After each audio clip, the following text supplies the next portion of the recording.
I want to turn now to the Trump trial in New York. Folks, Joe Biden revealed it. He has now told the truth, finally. You know, we've heard so long from him that these trials, the White House had nothing to do with it, Joe Biden had nothing to do with it, and yet when closing arguments begin today in New York on this bogus case against President Trump, what does Joe Biden do? He has his campaign team hold a campaign event outside the courthouse, basically telling the world that the only way he can beat President Trump is if he has him locked up. And who does he march out for his so-called news conference? None other than the despicable, leftist, out-of-touch, blowhard, Robert DeNiro. Watch this.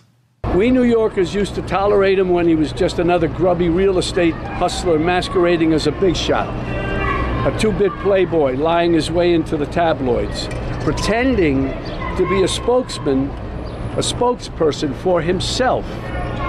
He was calling it as himself for himself, to fool the press into inflating his net worth. A clown. But this city is pretty accommodating. We make room for clowns. A clown? The only clown I'm seeing right now is that man, Robert DeNiro, and everybody else that joins him in their leftist way of thinking. A two-bit player? A grubby real estate developer? Well, this tells you how liberals think. They despise entrepreneurs and anyone with success. You can argue how much President Trump is worth. No one argues that he's a billionaire. Even if it was $1 billion, which it's not, it's now pushing $8 to $10 billion his net worth. But even if it was $1 billion, that is far more money that Robert DeNiro will ever see. So I debated about whether or not I should play this for you over and over again, because he's a despicable human being. But you know what? I thought his words tell the whole story. It really tells how leftists think, and I think they hang themselves with their own words. So roll the next clip. The Twin Towers fell just over here, just over there. This part of the city was like a ghost town. But we vowed we would not allow terrorists to change our way of life. And we started the Tribeca Festival to bring people back. I love this city. I love this city. I don't want to destroy it. Donald Trump wants to destroy not only the city, but the country, and eventually he could destroy the world.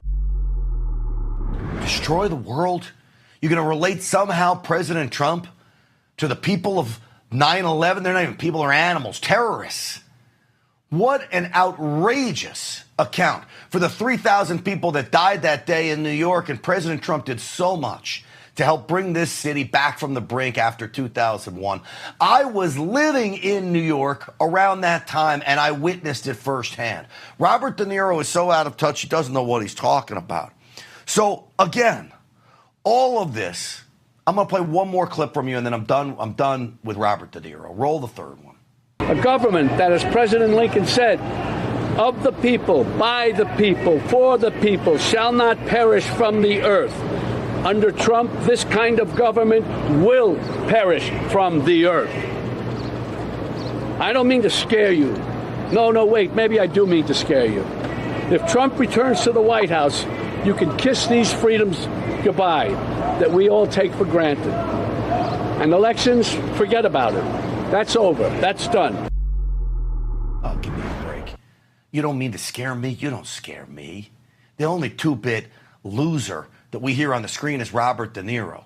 He's a Hollywood pansy. He plays a mafia guy on TV, but he's not a tough guy at all. In fact, he's an out-of-touch millionaire that is probably about as soft as you can ever imagine.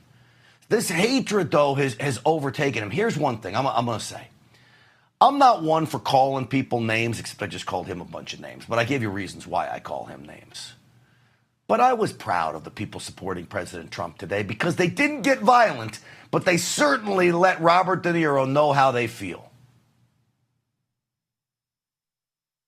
Democrats, you are gangsters. You are gangsters. You're washed up. Well, I don't know if you could hear all of it, but there were a lot of F-bombs being dropped, and they were directed at Robert DeNiro. Good. Eric Trump spoke to the media after all this went down, and he didn't really speak as the son of a former president who's on trial for bogus charges. He spoke as a New Yorker. Listen to this. Not a single New Yorker, as they look at murders in the streets, women getting thrown in front of trains, kids getting shot in Times Square, the degradation of this city. Not a single New Yorker believes that over $130,000 payment from 9 years ago, from 8 years ago, that the entire DA's office is lining that courtroom. They're sitting there, they're laughing, they're giggling. This was their moment. This is how they embarrassed Donald Trump. This is legal lawfare, all while this state absolutely melted. It's true. The people of New York are under attack by criminals that roam free because of the very district attorneys and their boss, Alvin Bragg, and other leftists like Hochul and the others in charge, because they're allowed to roam free, and they have President Trump now virtually locked up in a courtroom. All of it's despicable. So now comes prediction time. Closing arguments are just about done. And so what's going to happen here? I'm still standing by my prediction of a full acquittal. Now, do I give you a 100% chance of that? No, because you don't know what's going to happen. I still have faith that it may. I'm one of the very, very few that is making that prediction, by the way. And I'll tell you this. The left-wing fake news media is also preparing all of its rabid Trump haters for just that, because even their left-wing talking heads are now talking about there's nothing to this case. Very odd, unless they're prepping us for an acquittal. Roll Claire McCaskill, the former senator. I think it's going to be hard to listen to the defense, because they're going to pick at the very weakest parts of the prosecution's case, which, if we're going to be candid, the weakest part is that the direct evidence of Trump knowing about the falsification of business records all come through Michael Cohen. So his credibility is going to be something that the jury is going to talk a lot about in deliberation. All right. The worst in history of all witnesses would be Michael Cohen, a convicted perjurer who was proven to be lying on the stand over and over again.